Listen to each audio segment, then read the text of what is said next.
It's the Opperman Report. And now, here is investigator Ed Opperman. Okay, welcome to the Opperman Report. I'm your host, Private Investigator Ed Opperman. Now, you can find me at Opperman Investigations and Digital Forensic Consulting if you reach out to me through my email, oppermaninvestigations@gmail.com. Our guest today is B.R. Bates, and she's written this book called The Baby Doll Serial Killer, the John Eric Armstrong Homicides, Murder in the Motor Series, Book 1. You can find her on Instagram at brbates.author, and on YouTube, she's got a YouTube channel too called BR Bates, B-A-T-E-S. Ms. Bates, are you there? I am here. Thank you. Thank you so much. Before we get into this book here, The Baby Doll Serial Killer, tell us about yourself. Who is B.R. Bates? Well, I am a longtime writer, been a writer all my life. I haven't always written in true crime, though. That is a recent occurrence, like the last 5 to 10 years I've been in the true crime genre. I spent out the early part of my career more in the pop culture genre. I grew up loving classic TV shows. I watched the Dallas and Dynasty primetime soaps I loved in the 80s, and the Dukes of Hazzard and all kinds of other crazy shows, the Wonder Woman show with Linda Carter. And so I've written a lot in that area, like guides to classic TV shows that I grew up with and loved. And then I have a background in journalism. Out of high school, I went to Michigan State University and attended their School of Journalism, their accredited School of Journalism, and that's where my bachelor's degree is. And so I was trained in newspapers. I went into the newspaper industry, and I spent a year in Wausau, Wisconsin, at the paper there. I spent a couple years in Saginaw, Michigan. I went to the Detroit News for about 5 years in the latter half of the 1990s, and that is where I worked at the time that the John Eric Armstrong case broke. So I've been a writer and editor all my life. I love the written word. I love to read and write. And so I'm a big fan of literacy and just words, I guess, would sum it up. John Eric Armstrong. I don't think I've ever heard of him. What's his story?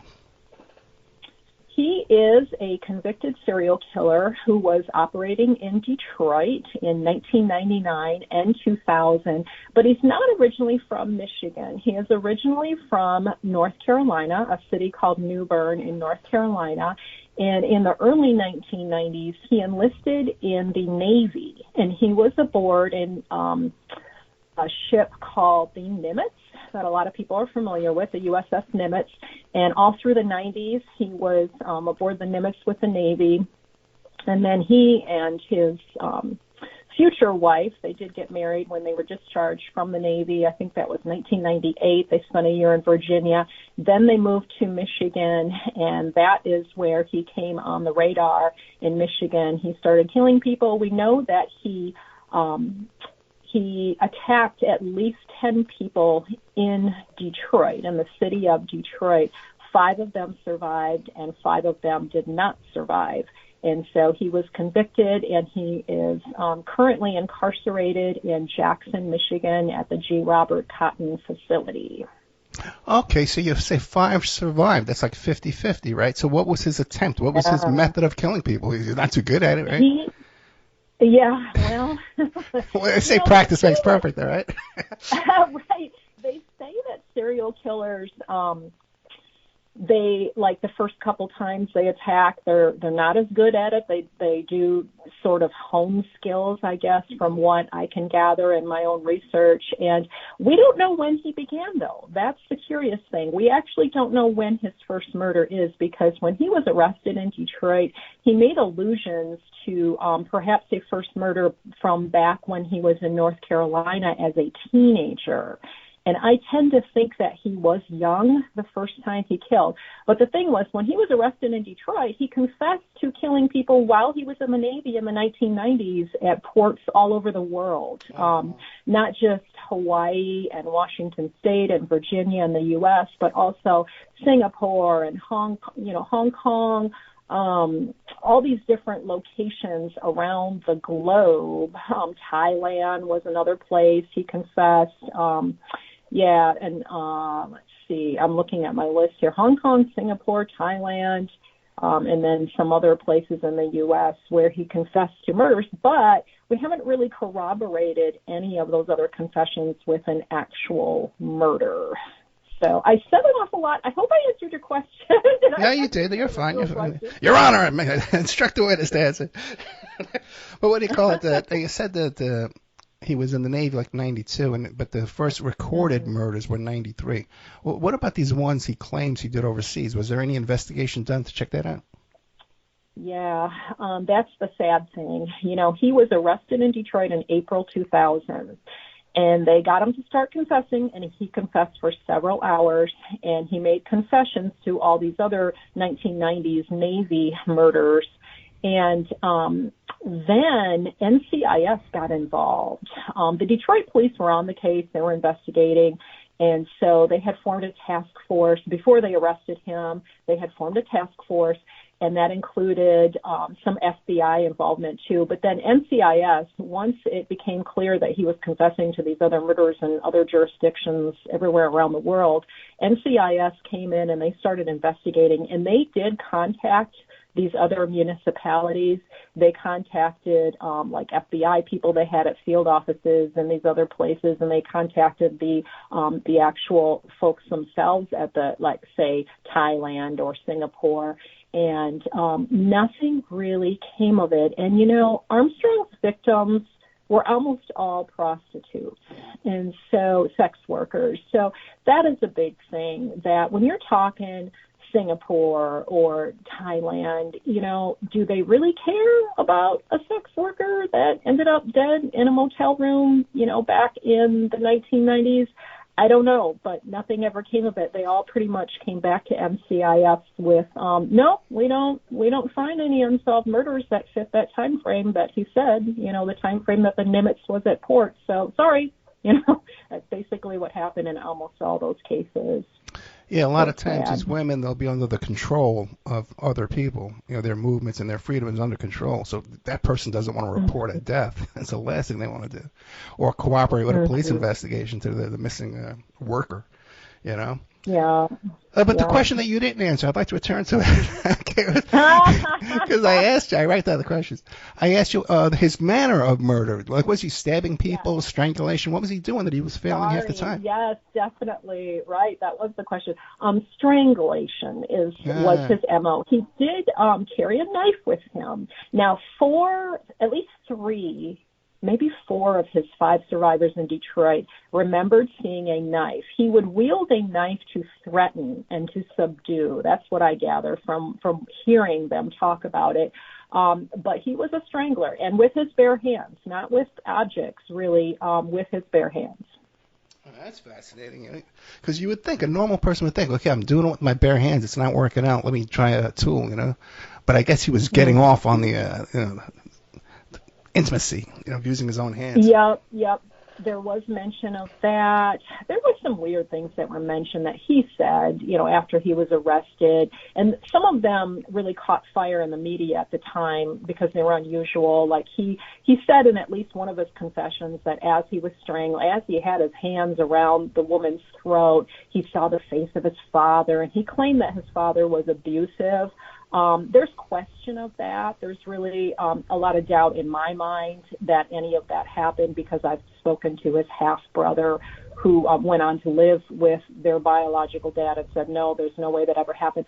But he would make these claims, and he would also claim to black out during the strangulation, too. Like, he woke up, and it was a few minutes later, and she was outside of his car, and he was on his way home or whatever. You know, there's those aspects, too, that are a little unusual.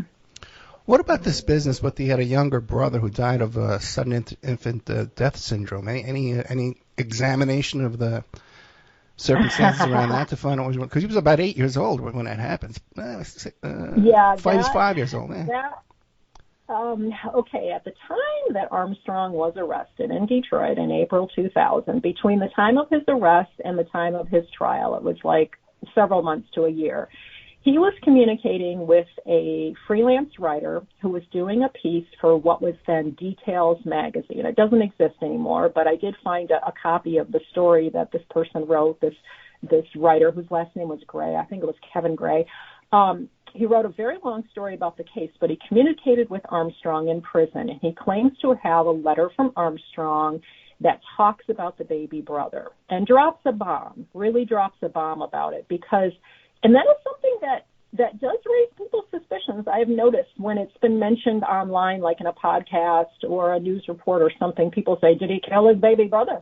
Well, he told this writer claims that, and he even quoted him, that when he was a little kid, I think he was 5 years old, he said he got up in the middle of the night because the baby was crying, and he checked on the baby, and he doesn't really remember what happened. Like, he doesn't remember all the details, but the baby did die, and he later had to wonder if he did something. And so there is question that that's possibly his first murder.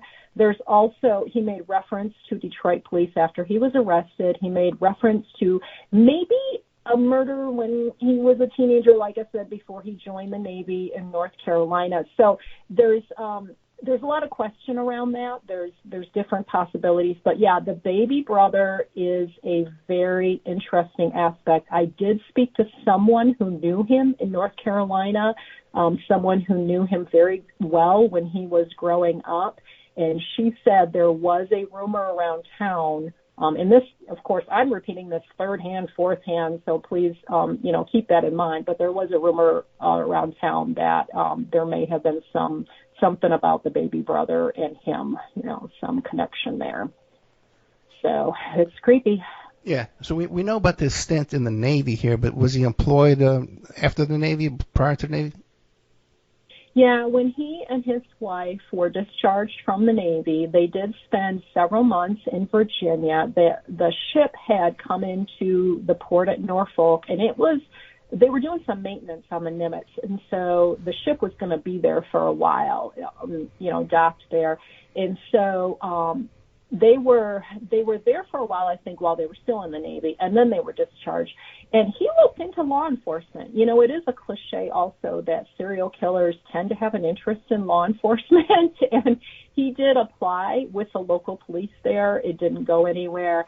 And then he and his wife decided to move to Michigan because her family, that's where she is originally from, and her family is still here in Michigan, in Metro Detroit. And so they moved to Michigan at that point. Then in 1999, like probably late spring, early summer 1999, they moved to Michigan and lived with her family. And he got other jobs here. He had 3 different jobs before he was arrested. He was working for an aircraft refueler over at Detroit Metro Airport. He was working as a security guard at a health system over in a town called Novi, which is on the west part of Metro Detroit. And then he worked at a retail store on the west side of Metro Detroit as well. So those 3 jobs. So you mentioned this wife. So where was she when he's offering around with these prostitutes, killing these people? I think I haven't spoken to her. I did want to interview her. I put through a request and did not hear back from her, but heard back from their son that they did not wish to speak for the book.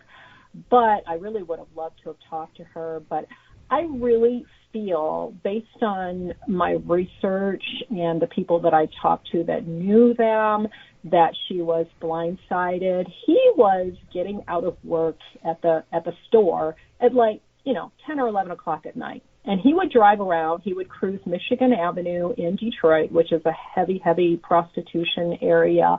And so he'd pick somebody up, he'd kill them, or he might not kill them. I don't think he killed or strangled every person that he picked up.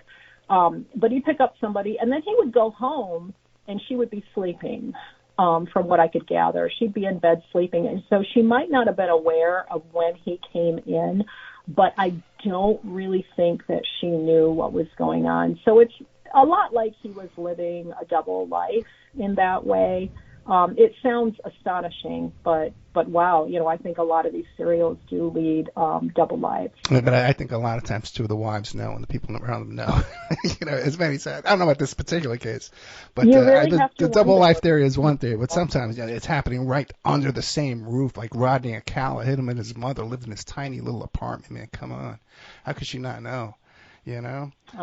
Yeah. Oh, gosh, there was a creepy one. Oh, gosh, the dating game killer. Yeah. Oh, wow. When I see the clip of him on that show, some people call him handsome. They find him attractive on that dating game clip, but he is so creepy to me. Oh, my gosh, he is so creepy. That's right, because there's a Netflix thing about him out now. But I had another guest on the show, P.I. Bill Dorsch, who worked on the John Wayne Gacy case. And there's a victim that was supposed to be buried under Gacy's house. They did some DNA. It turns out they got the wrong guy. And that little boy that was supposed to be buried under Gacy's house, there's a picture. Rodney Acala has a picture of the same kid, about 4 or 5 years older. No way. Yeah, and that's like exclusive. That's exclusive to me and my guests here. That they just, that's not widely out there. Yeah. Oh gosh, that's crazy. Crazy, right? Yeah. Yeah, Rodney Acala, he was a student of Roman Polanski. Oh, now see, that I did not know. Yeah, Manson family. Oh no, there's a lot of stuff with Acala, a lot of stuff there, man. But let's get back to this story here. Yeah. We're talking about. What is this here? The baby doll serial killer, the John Eric Armstrong homicides, murder in the motor city. Why do they call it a baby doll? He had a plate on the front of his Jeep that had the name Baby Doll on it. It was a pet name that he and his wife shared. I think they had that pet name for each other. They kind of called each other Baby Doll. And so, he had that plate, like a vanity plate type thing at the front of his Jeep. Gotcha. Now we know. Okay, so now there's 11 murders, a string of 11 murders. Were the police aware that this was the work of a serial killer? His first known attack when he moved to Michigan was Natasha, and that was in August 1999. Natasha's been a friend of mine since I interviewed her for the book, really good gal. She reported it to the police, but because Detroit is Detroit, they really didn't blink an eye. Yeah. And then he went on to attack 2 more people that following December. Again, whatever. It's Detroit is Detroit. He crossed over into a town called Dearborn Heights in January for his second kill in Detroit, and that was Wendy Jordan, and that was like his 3rd or 4th attack. No, that was his 4th attack, at least his 4th attack, because he had a couple survivors in there. But Wendy Jordan, he dumped her in the river, and it was Dearborn Heights who was investigating the crime this time and not Detroit. And because Dearborn Heights does not get that many murders, they spent a lot of time on it. And this is where things get a little crazy in that he drove almost all the way home. He lived in Dearborn Heights with his wife's family at the time, and he was working at the store. He left the store. He killed Wendy in Detroit, and he took her in his Jeep almost all the way home, and he dumped her over a bridge into the Rouge River, just like literally a block or 2 from home. Wow. And it's just so bizarre that he even did that. For one thing, he never kept someone in the car that long. He always dumped them out after he killed them, but he left Wendy in the Jeep and drove her almost all the way home, and it's like, I guess he decided, okay, this bridge is good. But he went to work the next day at the store, and he complained that he wasn't feeling well, and he asked to leave early. On the way home, he pulled over to that same bridge because it was on his way home because he almost was home, and he looked over, I think, to see if she had gone anywhere. This was January. And so he saw her laying on the combination of ice and water there. And he knew he was being watched because there was someone standing, or a couple people standing outside a house across the street and down a couple doors. And he figured, oh, they must have noticed me. And so they got in their car and started driving that way to leave. And he flagged them down and he had them call 911. He said he claimed to have found this body in the river. So yeah, that's how that case in Dearborn Heights. But Dearborn Heights, at that point, they felt like his story was a little fishy, and they stayed on him and they investigated him and they followed him around. They stole the trash from his family's curb and all of that. And they actually investigated him. But still, to them, that was a single murder. Wendy Jordan was a single murder, and there was no connection between Wendy and these other attacks. Monica Johnson had been killed in December. There was no connection between Wendy and Monica, even though the same person killed them. There was no inkling that there was a serial killer until the discovery in April 2000 of 3 women at the same place on the railroad tracks in southwest Detroit. That's when police finally realized, okay, we've got a serial killer in the Motor City. Finally, when they find 3 bodies in the exact same spot, then they figure it out. Exactly. Hey, wait a minute, Joe. I think we might have a serial killer. You don't think it's a big coincidence? You want to hear something funny, though? Jeffrey Dahmer did the same thing. He reported he was living inside this utility room of a pizzeria, and he's delivering pizzas and subs for them. And he reported finding a dead body out at the dumpster, right out in front of the place he was sleeping at. Oh, yeah. Oh my God. Same thing. Yeah. You wonder these guys. Don't really think you're going to talk to the cops and get away with it? Yeah, and I don't know if it's like a cat and mouse game or it's some secret buried desire to be caught. I don't know. You could argue that psychologically. What is that about? Calling in your own kill? I don't know. Well, you'd think with all the books and documentaries out there, we'd have some insight into this kind of thing. Because it does seem like they want to get caught. A lot of these guys they're just blatant. Yeah. But who knows? So when they find the 3 bodies at the same location, I guess then what, DNA? Yeah, okay, so this is April 2000, April 10th. This is April 10th, 2000. So the police, Conrail operated the rail system over there, and hauling freight. We have the automotive industry, of course, in Michigan, so a lot of this was automotive parts and whatever. But they had a vast network at the time, multi-state in that area, like the Midwest, hauling freight. And so it was a Conrail person on a Conrail train who first spotted the first body that was discovered, Nicole.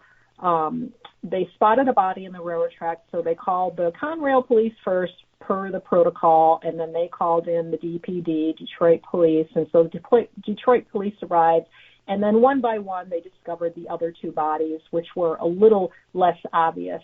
Nicole was lying right near the tracks, but the other 2, Rose and Kelly, were closer to like the brush and more hidden. So Detroit's like, okay, these 3 women have varying degrees of decomposition. This looks like the same person, but all different days, 3 different days that these women were left here. And so then the investigation began, and actually it was only about a day and a half later that they had Armstrong arrested. And it was through the power of survivors coming forward and police knowing where to find survivors, because they knew the word had to be out on the street about this guy. And probably the prostitutes were a little creeped out because they knew some people were disappearing. Some women were coming up missing. So yeah, that was all part of the investigation. Like, oh my gosh, we've got a serial, but it was very quick. It was only about a day and a half before they arrested him. And then these survivors, they just by his facial recognition, how did they didn't know his name or his car. I guess they knew his car, right? The survivors. Yeah, one gal, we don't know so much. She wasn't evidently a prostitute. She was a little older. She was in her 40s, but she was trying to catch a bus home, and maybe there was just some way that she looked that caused Armstrong to pick her up. But he picked her up, and turned away like he was going to give her a ride home, but then he turned the wrong direction. She started to think, okay, what's this guy doing? And he pulled over and he like reached for her to strangle her, and she had a scarf around her neck that made things a little difficult for him, and she had mace in her purse, so she got him with some mace, and then she got out of the car and she got away. Well, when they found these bodies at the railroad tracks, she heard the news, and so she's like, okay, I better give the description to the police. And so she had a pretty good description. Armstrong has some very unique tattoos, and she could see the tattoos on his arms. She also gave a good description of his hair color and his wire-rimmed glasses and the fact that he was a big guy and a white guy. And, so she gave, and the Jeep itself, she gave a really good description. And then police paired it with another survivor's description. A couple patrol officers encountered a transgender survivor who gave basically the same description as the other gal had given. And so they're like, okay, this is the same guy. We're looking for a Jeep. We're looking for a dark blue Jeep. It's got a baby doll plate on the front. And, from there, then they patrolled Michigan Ave, and that's how they were able to spot him very quickly afterward. He was right back out there prowling around. So, yeah. Okay, so they pick him up. How long till he confesses? It didn't take very long. It was, I want to say, probably just a couple hours, if I remember right. It didn't take. There were a couple police officers sent into the room with him. One was a young guy who was about his age, and he started out with small talk, and he developed a rapport. His name was Don, and he developed a rapport with him. First, they were talking about just, breakfast cereal or sports teams or, silly stuff like that. And, but then actually the other cop who was a little more seasoned, James Hines, he got more into, he kind of went after it from the DNA angle.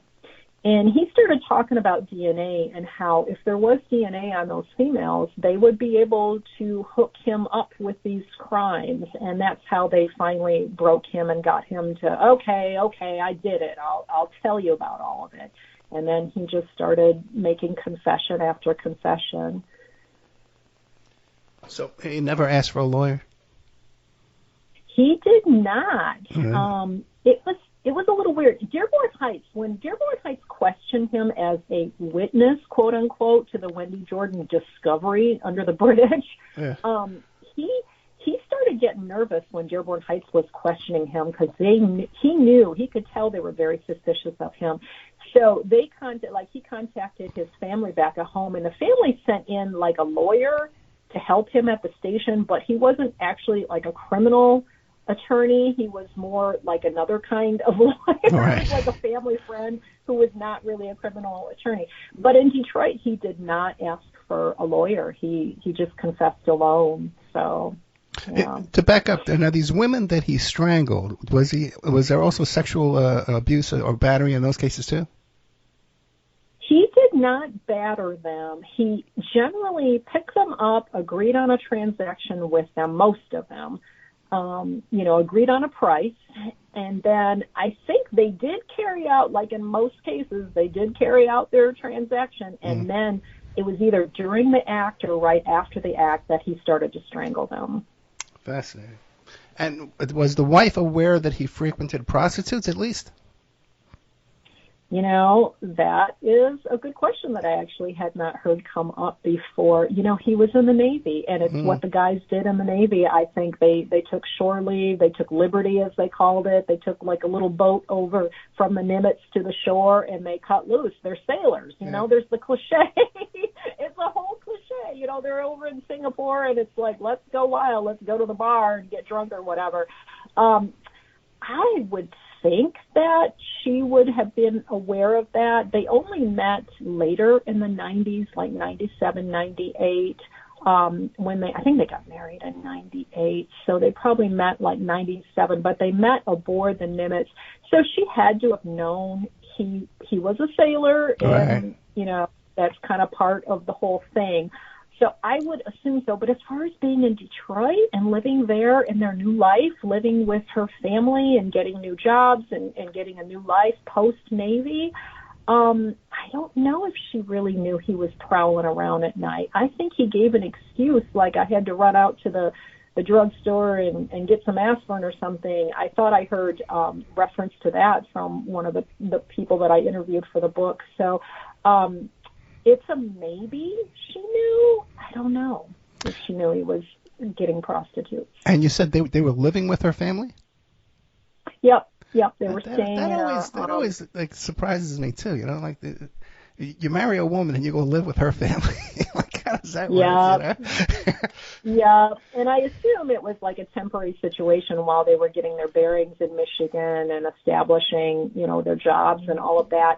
But, talking about who knew what, whether his wife knew what was going on, there were neighbors who testified in court to hearing his car come back at like 2 a.m. in the driveway next door. So some people noticed he was coming in late and, what hours he was keeping. But as far as anybody in the house, you would think with 4 adults and 1 baby son, toddler son in the house, there would have been an awareness like, oh my gosh, but maybe it was just excused as, I had to work late at the store. I had to do inventory at 1 a.m. I don't know how that works. Some wives, they look the other way, and some wives, they're very jealous. They keep an eye on every little thing. So there's no way to say. Now, so ultimately, though, there was a trial, so he recanted his guilty plea? His confession? Yep. That was the kind of strange thing, is that he freely confessed. No coercion. They gave him food. They gave him whatever he wanted. They gave him rest periods. There was no coercion.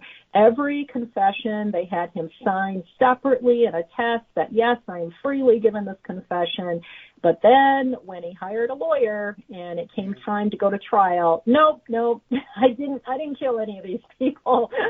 So yes, he, in short, basically approached the trial like he was not guilty.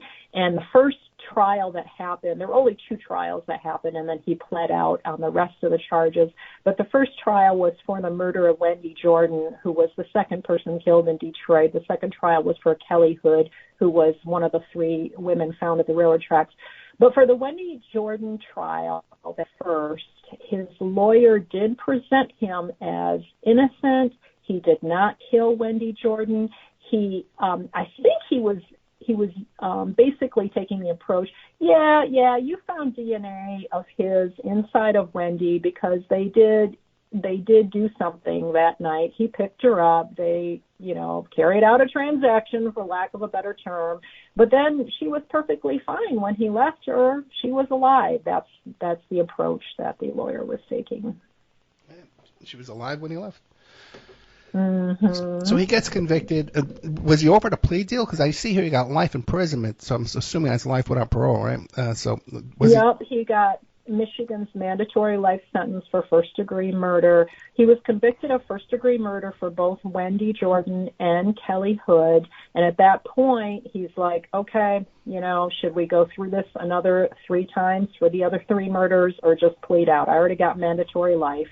So he pled out of the other 3 murders, plus the attacks on Natasha and a couple others. Not all of the survivors testified. I think 3 of the 5 survivors. And one of the 5 survivors was not known at the time of the case. She was only known later. She only came forward later. So it actually was 4 survivors at the time of the case that were known. So he pled out on the rest of the charges. He had a different lawyer. He fired his lawyer from the first trial and had a different lawyer for the second, and the same result, first-degree murder. So then they just pled out for everything else. Oh, I'd love to hear that conversation. It was all your fault. you're a horrible lawyer. I will tell you one thing. With the first trial, the Wendy Jordan trial, at the end, when the victim families get a chance to get up in court and let them have it, they let them have it. Wendy's sisters spoke very well for her, and he had his chance. He had his chance to speak also. He did not make reference to the crimes. He did not apologize. All he did was criticize what his lawyer had done and that he was not well represented and his lawyer should have done this and should have done that. And one of the jury people looked like they were sleeping and whatever. Right. He got up there and made excuses and did not address the family at all. Okay, now that's interesting because now I can see him getting into his wife's head. What do you mean? I'm out here working. I'm after work. I'm going shopping for you. It's 2:00. Go all night to the milk store. You're blaming on me. It's at the 24-hour milk and bread store. Oh God. Yep.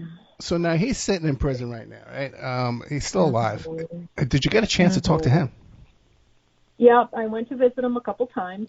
I had, in the midst of my research several years ago, I sent him an email in prison and explained, hey, I'm researching your case. I'm working on a book project. Could I talk to you? Would you talk to me? And first I didn't get any response. So I sent another email, explain a little more about myself. I said, it's okay if you don't want to talk, but I would really love to talk to you or come to see you, etc. Finally, I got a response, and he said, I don't want to talk about the case. I'll talk to you, but I don't want to talk about the case. And so that's where it was left. I did go visit him. I emailed back and forth, and I have emailed him. I've heard from him fairly recently. Sometimes he sends me a note for Christmas or whatever. But I did go visit him a couple times, and I sat with him. He has worked his way down as far as security level. From when he was first incarcerated, he was at a higher security level. And now if you go visit him, you can sit with him in a room with a bunch of other people who are also getting visitors. So it's like, 20 or 30 people in the same common room with their prisoners, with their visitors. And I sat with him in a plastic chair, almost touching elbows, just talking to him for an hour and a half. I could not believe how dramatically different he looks nowadays than he used to look. He's lost a lot of weight. He's very tall. He's thin, and he's bald. And so when he came out and he made eye contact and smiled at me on the first visit, I like panicked for a second. I'm like, that's not the guy. Did they get me the wrong guy? I thought they had made a mistake. But no, it was him. And so I got to visit him, and I was glad to be able to go and visit him because I got a feel for what he was like as a person, at least nowadays. And he has this quality about him to where he really is the boy next door. A couple people I interviewed who knew him, one person who worked with him at the store in Dearborn Heights, and another person who knew him another way, described him as the boy next door. And it's a cliche, but it's absolutely true. He's nice. He's friendly. There's something genuine and not fake, whereas if I were sitting there talking to Ted Bundy is way too smooth to me. I would feel very on edge talking to Ted Bundy because he was an operator. He was a manipulator, a master manipulator, I really felt. And this guy, just total opposite, just talking, just friendly, kind of quiet seeming, that whole thing. So it was really helpful to get an idea of what he was like as a person. It was a very interesting experience. So no disciplinary, write-ups while he's been in prison? As far as I know, he's been a very good prisoner. He has a job, at least he did until recently. As far as I know, he had a job taking care and helping train seeing eye dogs. Oh, they really? have a program in the prison to train them. And so he would get a puppy, and he would have the puppy in his cell with him as his pet, but he would be helping to train and raise that puppy to be a seeing eye dog, and he really enjoys doing that. He also has been working in the bakery of the prison, making bread or cakes or whatever. He's talked about that too. So he has not had any issue whatsoever in prison. In fact, when I sat down with him, there was this other guy, oh my gosh, and he was clearly a friend of Armstrong's because he said, hey, and they were like friendly to each other while I was there visiting Armstrong. But this guy, sat down nearby, and he had a visitor too that he was talking to, and this guy was like 6'4" and just like the Incredible Hulk muscular, and that was one of his buddies behind bars. So it's like, I don't think he's had any problems behind bars at all. It makes sense. If he went through the Navy, he's used to, being in bunks with around a bunch of guys, so he can get along, with the crowd. And those are great jobs, man. If he's doing that, those kind of jobs, he's doing good. Now, what about, where does he get this nickname Opie from? Opie, because he does have red hair. Not anymore, because like I said, he's bald. When he was in the Navy and he was in his young 20s, he had reddish hair, he had glasses, and he was very innocent seeming. I talked to a couple people who served on the Nimitz with him, and they would say that, yeah, he was like the one particular guy who remembered him really well. He said, I have red hair, but I'm not Opie. He was Opie, and he meant the innocence he had about him, the innocent demeanor, and that this guy that I talked to described Armstrong as soft. He said they used to play a game on the Nimitz that they had like this chute. It was like this hatch in the door, and it was like this laundry chute. You'd send your clothes down to get washed. But it was big enough that you could actually ride down the chute, so you could slide down it. And he said they would do wrestling. They would be goofing around, horsing around, and they would wrestle each other. And the game was to be the last person to go down the chute. So you forced your buddies down the chute. And he was always the first to go down the chute. No. He said he was just soft. He was a big guy. He was like 230 pounds and over 6 foot at the time, but he was soft. That's how he was described. So everybody called him Opie. If you look up any blog post or any podcast about the case and somebody who was with him on the Nimitz comes in and comments on that podcast or whatever, they always bring up the Opie thing. Yeah, I remember Opie. I can't believe he was a serial killer. Yeah. Well, what about now any discipline in the Navy or the honorable discharge? It was an honorable discharge. On his naval record, there's a couple mentions of some psychological type issues.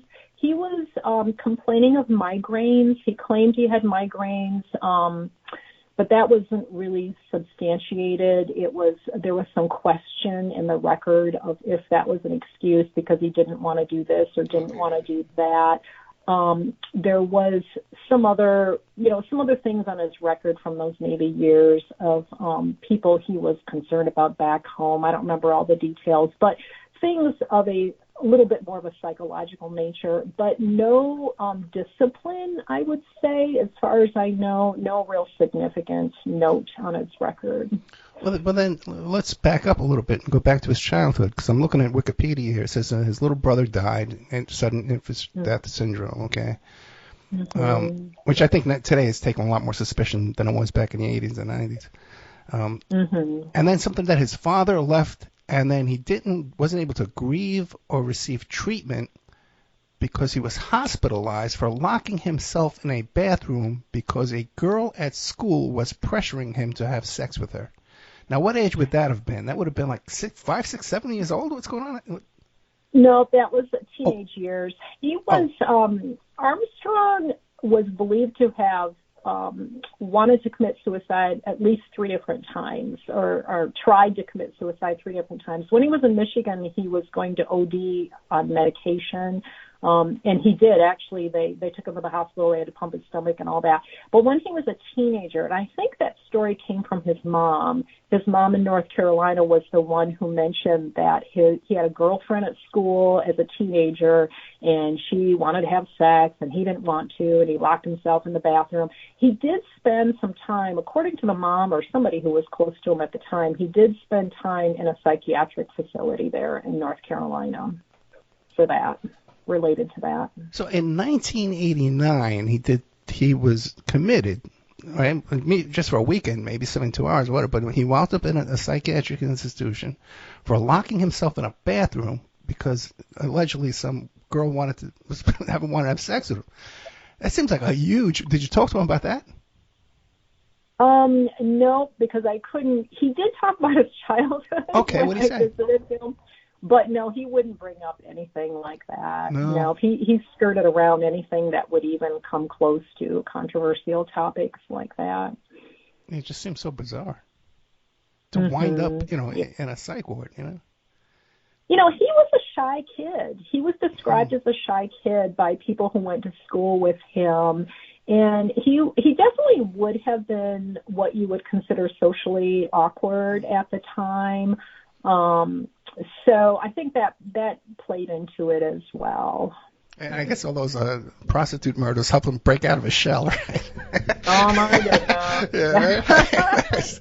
Just what a bizarre case. Well, I know people had said that he was proud of his time in the Navy, even when Dearborn Heights questioned him about supposedly finding Wendy George's body. He spoke of his time in the Navy as it was a time when he was proud to be in the Navy. And I think being a shy person growing up and going into the military, it changes you a lot. It probably gives you a lot of confidence, I would imagine. I imagine that point in his life, he really came into his own more as far as relating to people or being less shy, I guess you would say. Now, since the book's not totally out yet, right? The book's not even in print yet, right? So it's the release. Oh, yes, it is. It is. Okay. Has he gotten a copy? Not as far as I know. Maybe. I don't know. When you're in prison, you can only receive books from Amazon. Amazon is, at least it was a few years ago, Amazon is the official place where you can send someone a book. In fact, I sent him, because he was a fellow, Armstrong had mentioned liking Dukes of Hazzard when he was a kid, so I sent him a copy of a Dukes of Hazzard book from Amazon. But yeah, I don't know if he's seen it or not. He's been well aware that I was working on the book, and I kept him aware. I've been interviewed on a couple different TV shows airing on like the Oxygen Network and networks like that. And so when I had seen something come out about the case, I've let him know, hey, there's another episode that somebody's done about the case. So, yeah, so, but as far as the book, I don't think he's seen it yet. And just for the audience, the reason why you can't mail someone a book is because they'll take the page and they'll soak it in drugs like LSD and stuff like that. And then the guy gets the book and he rips out the page and sucks on the page, and they get high off it. What a crazy stuff, man. Oh, I get secret codes they can put in there too, in the books too. So you have to order it directly from the publisher through Amazon. The book we're talking about, though, is called The Baby Doll Serial Killer, the John Eric Armstrong Homicides, Murder in the Motor City Series, Book 1. And that title was written by someone who didn't have a talk show host in mind, who had to read it. Okay. Well, it's title, subtitle, and I guess you would call it tagline. So yeah, I know, because to search on Amazon, it comes up easier, but to read it says, what's going on here? So now, how about the true crime community? It's such an open-minded community. It's so accepting of true crime authors and subjects and topics in there. They're so open-minded to other people's opinions. How are they receiving your book there, Ms.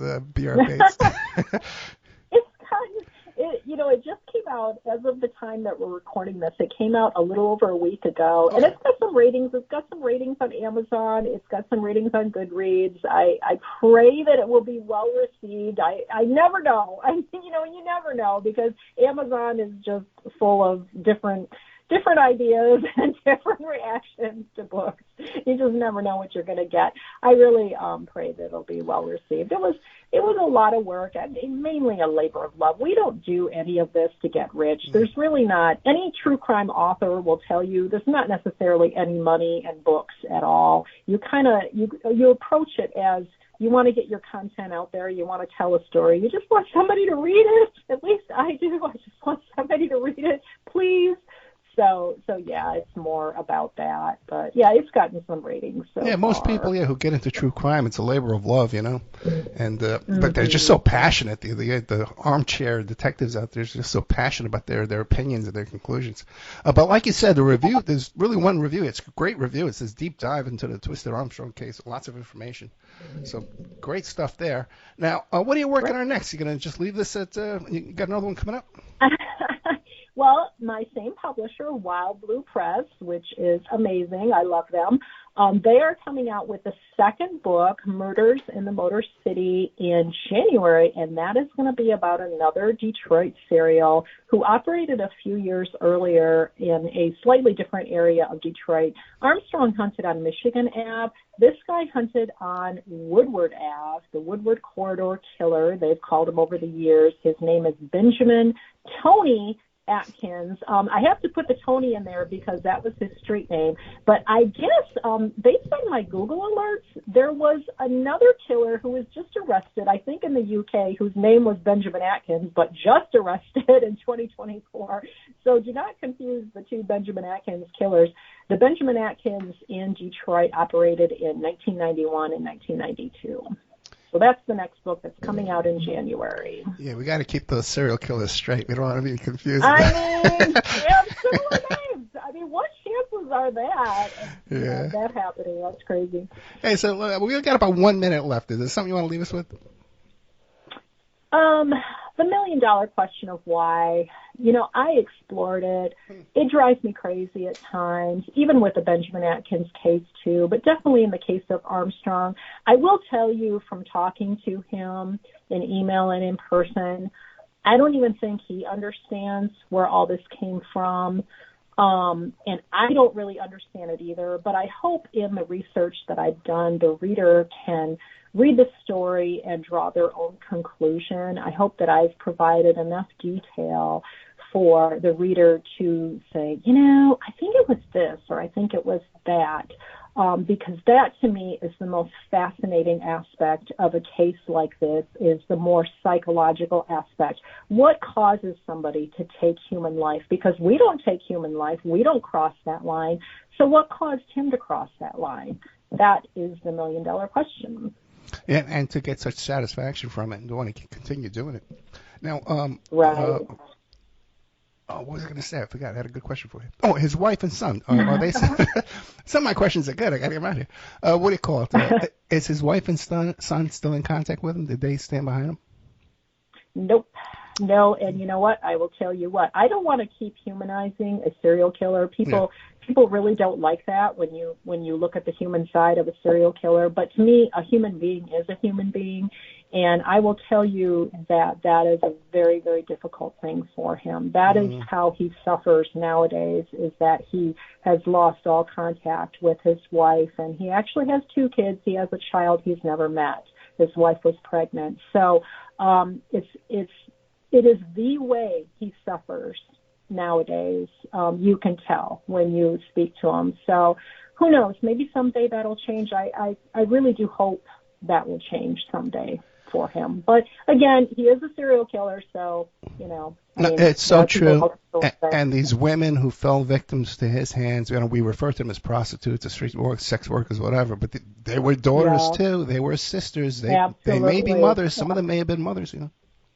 They were totally, yes. And every one of those females deserved to live. So many lives affected by this case. And that's the saddest part. And that's the part that really resonated with me, because I'm about the same age as most of these victims were. And I think about our lives, and they parallel in some ways, and they do not parallel in other ways. But every human being is valuable. That's the bottom line. Yeah, it's a shame that we kind of refer to these women as less than equal, you know, some type of yeah. But that's human nature, I guess. That's society we live in here. We've been talking to B.R. Bates, Billy Bates, and but it's under B.R. and Amazon, BATES, The Baby Doll Serial Killer, the John Eric Armstrong Homicides, Murder in the Motor City Series, Book 1. You can find B.R. Bates on Instagram at brbates.author, and she has a YouTube channel too as well, B.R. Bates. Thank you so much. Thank you for the opportunity, Ed. I enjoyed it. No, me too. I'm looking forward to talking to your writing partner too, Gerald Cliff. Yes. So, thank you so much. All right. Good night. Take care. Bye.